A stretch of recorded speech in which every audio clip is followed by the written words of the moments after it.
Who is she? Tanong ni Dad kay Enrico.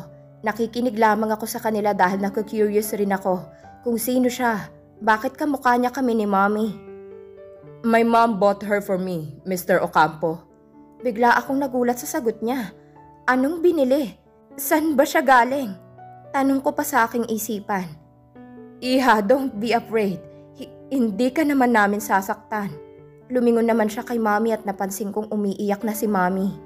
Bigla naman ulit siyang nagtago sa dibdib ni Enrico habang sinubukan sana ni Mommy na hawakan siya. Nagtataka naman ako sa ikinikilos ni Mom, kaya nagtatanong na ako sa kanya. Mom, why she's look like us? Is that mean she's my sister? Tanong ko kay Mommy, pero nanatili lamang siyang nakatitig sa babae. Nakikinig na lang ako sa kanila at napatingin ulit sa babae nang sabihin ni Enrico na sa ampunan nila ito nakuha. Felix, bakit naman sa ampunan? Ang akala ko kasama siyang nasunog sa ospital. Iyak namang tanong ni Mommy kay Daddy. Ospital? Bakit ospital? Is she really my sister? So you mean, Mom, I have a sister? Tanong ko kay Mommy. At hindi ko mapigilan ng saya. I really wish I have siblings gaya ng iba. Yes, dear. Hindi ko na napigilan ang aking luha. Sobra akong natuwa na may kapatid ako and I want to know what the feelings to have a sibling. Nakatingin lamang ako sa kanya habang tahimik na kumakain. I want to talk to her pero parang takot pa siya. Maybe sa ginawa ko kanina sa kanya. Hey you! Ang kapal ng mukha mong makapasok dito? Napaangat ako ng tingin sa babaeng biglang humablot sa buhok ng kapatid ko. I know even we don't process the DNA ay ramdam ko ng kapatid ko siya. Mabilis akong tumayo sa upuan at agad ding hinablot ang kanyang buhok. How dare you to hurt my sister? Sabay sampal ko sa kanya. Ang kapal ng pagmumukha niyang sigawan at saktan ng aking kapatid. Simula ngayon I protect her and no one can hurt my sister. Bigla din siyang sinampal ni Mommy kaya lalo siyang napadaing. Enough! Napahinto naman ako sa pagsabunot sa babae dahil tumayo na si Daddy at lumapit sa amin. Nilapitan naman agad namin ni Mommy ang girlfriend ni Enrico at halatang nasasaktan siya. Are you okay? Tanong ko sa kanya habang tinitingnan siya.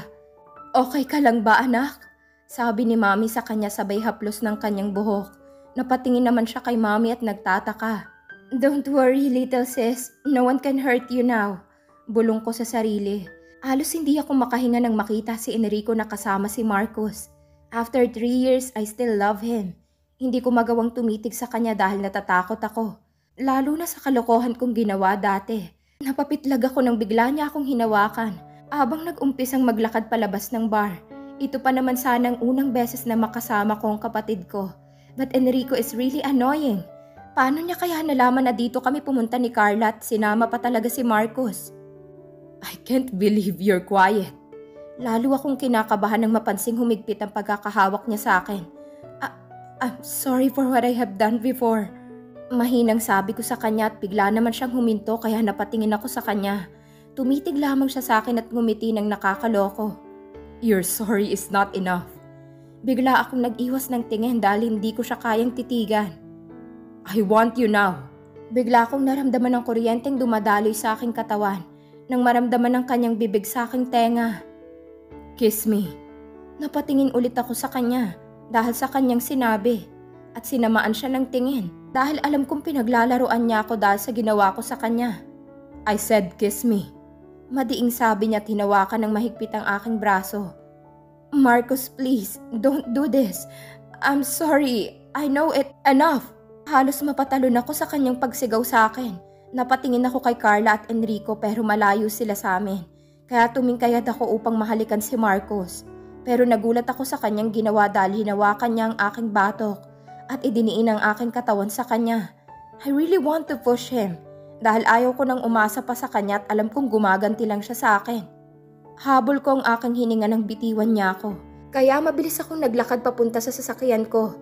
Bubuksan ko na sana ito nang bigla akong hinablot ni Marcos at pinasok sa front seat. Umikot naman siya at binuksan ang driver seat at binuhay ang makina.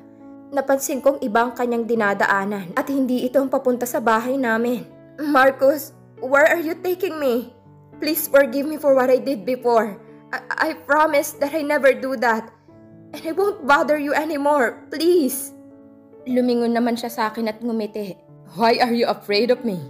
Sabay hawak niya sa aking pisngi at tinanggal ko naman ang kanyang kamay, pero natatawa lamang siya. You still are brave. Sabay iling niya sa akin. I didn't mean that. I'm sorry. I was just carried by my emotions before. Pero napadaing ako nang bigla niyang hawakan ng magkabila kong pisngi. Hindi ko naman mapigilan ang aking luha sa paglandas. Marcus, please! Iyak kong sabi sa kanya, pero nginitian niya lang ako habang ang kanyang mata ay galit na galit sa akin. Your sorry is not enough. At mas diniinan pa niya ang paghawak niya sa aking pisngi habang nakahinto ang sasakyan. Marcus, please! I do everything para mapatawad mo na ako. And beside, hindi naman kita ginulo since before. Kaya ko naman lumayo ulit para hindi mo na ako makita. At makalimutan mo na ang ginawa kong pag-kidnap sa'yo. Pagmamakaawa ko pa sa kanya. Really? You can do everything. Tumango naman ako sa kanya at agad siyang napangiti. Starting now, you're my slave. Halos hindi ako makapaniwala sa kanyang sinabi. What? Marcus! Hindi ko natapos ang sasabihin nang hampasin niyang manibela ng sasakyan. That's your punishment and just obey me! Madiing sabi niya kaya tumango na lang ako para bitiwan na niya yung pisngi ko. Ngumiti naman siya at binuhay uli ang sasakyan. Hindi ko naman mapigilan ang aking luha sa sobrang inis sa kanya. Bakit ba kailangan niya pang gawin ito? Alam ko namang mali ang ginawa ko noon. Pero dapat nga hindi siya magalit. Dahil hindi na ako naghabol sa kanya at ibinigay ko pa sa kanyang virginity ko. Napatingin naman ako sa paligid nang huminto ang sasakyan. Get out! Sabay labas niya ng sasakyan kaya mabilis akong sumunod sa kanya. Sumakay kami sa elevator at nasa likod niya lang ako. Bigla itong bumukas at nag-umpisa uli siyang maglakad. Kaya mabilis akong sumunod at halos masubsob na ako sa kakasunod sa kanya. Huminto naman siya sa isang unit. Maybe pag-aari niya ito. Nakatayo lang ako sa labas habang pumasok na siya. Aren't you coming in? Napatingin ako sa kanya na nakakunot ang noo. Kaya mabilis akong pumasok. I'm hungry, kaya magluto ka na. Nagulat ako sa kanyang sinabi. What? I can't cook. I don't... Damn you, woman! Napapitlag ako sa kanyang pagsigaw at paghampas sa mesa. Hindi naman talaga ako marunong magluto dahil never akong nakialam sa kusina. At hindi ko rin namana kay mommy ang galing niya sa pagluluto. Mag-order na lang ako ng... No! Singhal niya pa sa akin. But I can't cook. Paano ka do everything para makapagluto ka? And make it quick dahil nagugutom na ako. Sabay pasok niya sa kanyang room. Napabuga na lang ako ng hangin at naglakad papunta sa kusina.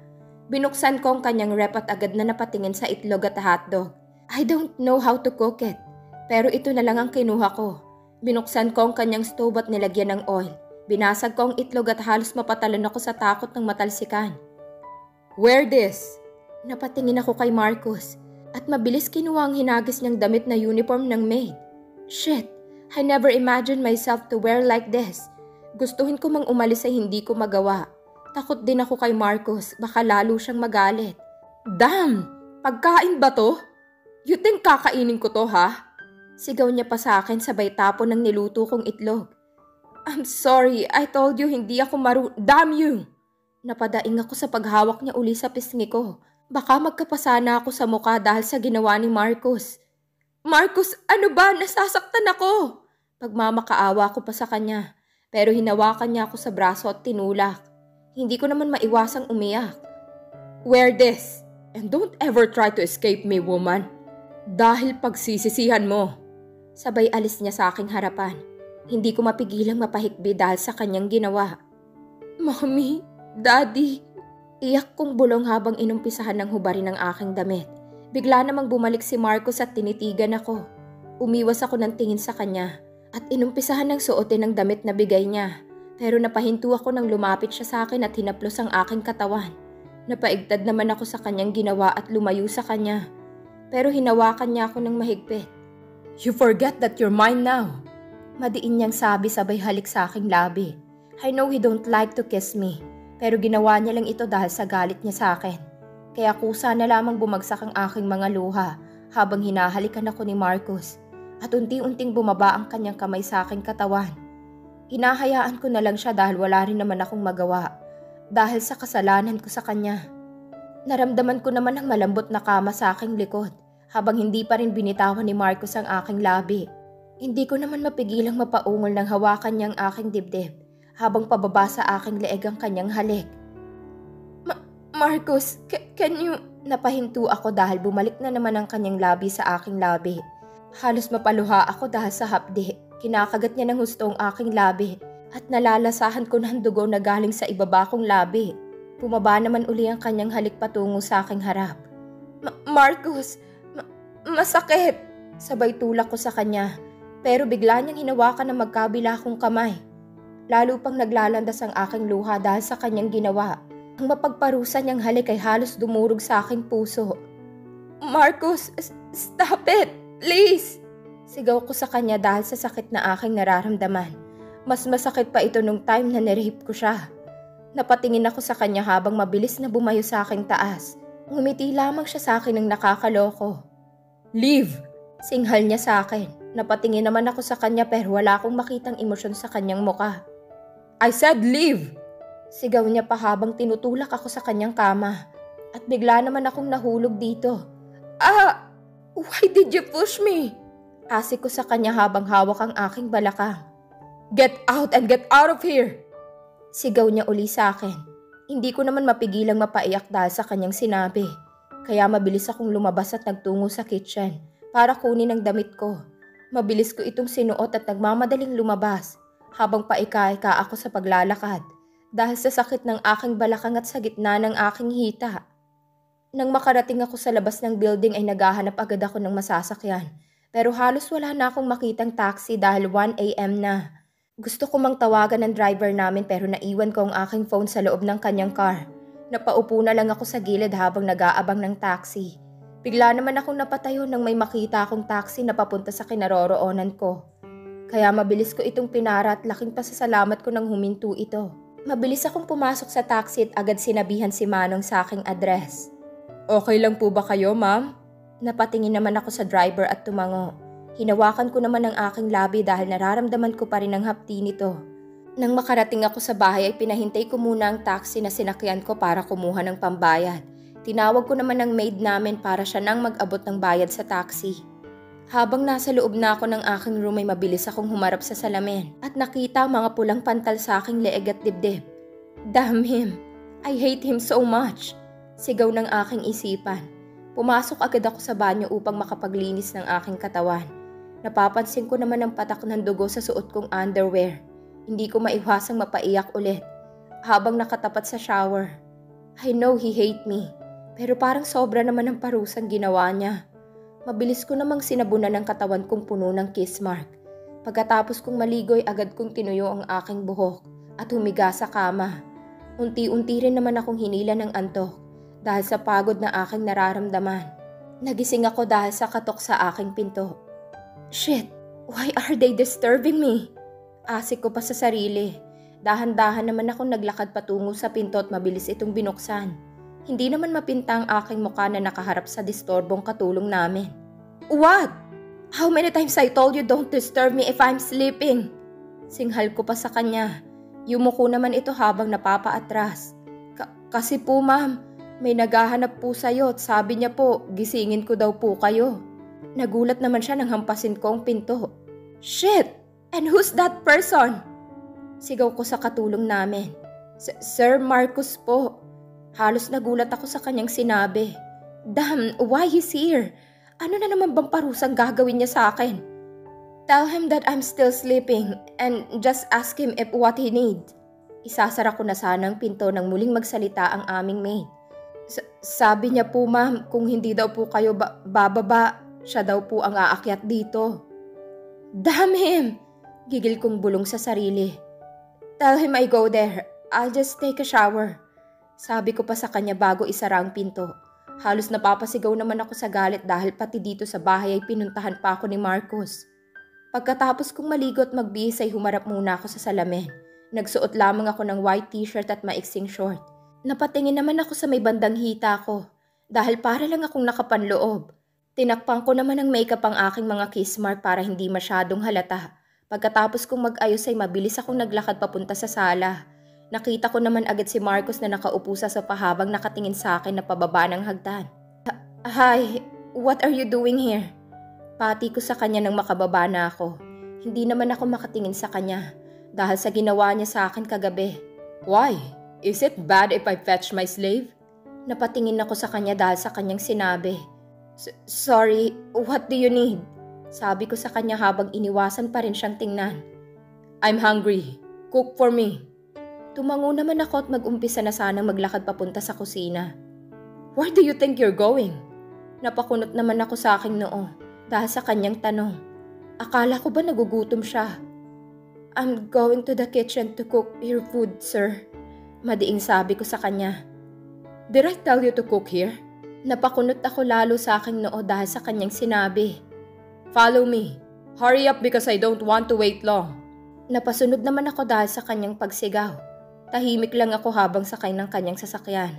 Napansin ko naman sa likod ang aking shoulder bag, kaya mabilis ko itong inabot. At kukunin ko na sana ang phone ko nang mabilis niya itong inagaw sa akin. Don't use your fucking phone if I'm with you. Singhal niya pa sa akin. Huminto naman agad ang kanyang sasakyan nang makarating kami sa kanyang kondo. Mabilis siyang bumaba kaya sumunod agad ako sa kanya. Nang makapasok na kami sa kanyang unit ay agad ako nagtungo sa kanyang kusina at hiniram ang kanyang laptop para isearch ko kung paano magluto. Nakita ko naman ang chicken adobo sa search niya, kaya ito na lang ang naisipan kong gayahin.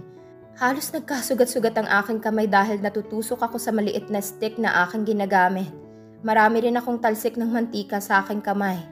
Pagkatapos kong magluto ay hinanda ko agad ang mesa at pinuntahan si Marcos. Pero napahinto ako nang may makita siyang kahalikang babae sa sala. Mabilis naman akong bumalik sa kusina habang pinupunasan ang aking mga luha. Cassandra! Are you done? We're hungry! Dinig kong sigaw ni Marcos kaya mabilis kong inayos ang sarili ko. Yes, the food is ready. Sagot ko sa kanya habang papasok sa bathroom. Hindi ko naman mapigilan ang pag-iyak dahil sa kanyang ginawa. Hindi ko pa rin maipagkakaila na nagsiselos ako sa tuwing nakikitang may kasama siyang iba. Pero tanggap ko naman na kahit kailan ay hindi siya magiging akin. Dahil hindi niya ako kayang mahalin. At alam kong ginagamit niya lang ang katawan ko para iparamdam ang galit niya sa akin. Magsisi man ako sa aking ginawa ay hindi ko na maibabalik ang nakaraan. At hindi ko na maitama ang maling nagawa ko. Pinunasan ko ang aking luha at naghilamos. Lumabas ako ng bathroom pero napahinto ako nang makita ang ginagawa ni Marcos at ng babaeng kasama niya. Babalik na sana ako sa loob pero napatingin si Marcos sa akin. At nginitian ako ng nakakaloko. Kaya mabilis akong lumabas at aalis na lang sana. Pero napahinto ako dahil mabilis niya akong hinila. Where are you going? Napatingin naman ako sa kanyang kamay habang hawak niya ang aking braso. Napabaling naman ako sa kabila nang makita ang hubad niyang katawan. I'm going home. I'm done cooking. Sabay tanggal ko sa kanyang kamay. Pero hinila niya ako papasok sa kanyang room. Why? You let me go! Sigaw ko sa kanya pero tinulak niya lang ako sa kama. Don't make me angry if you don't want to get hurt. Asik niya sa akin habang lumalabas. Hindi ko naman mapigilang umiyak dahil sa sakit na aking nararamdaman. Tumayo naman ako para lumabas sana, pero hindi ko mabuksan ang pinto. Damn, nilak ako ni Marcos sa kanyang room. Marcos! Let me go, please! Sigaw ko habang kinakatok ang pinto. Please, Marcos! Let me go! Please! Napapaupo na lang ako dahil hindi niya talaga ako pinagbuksan.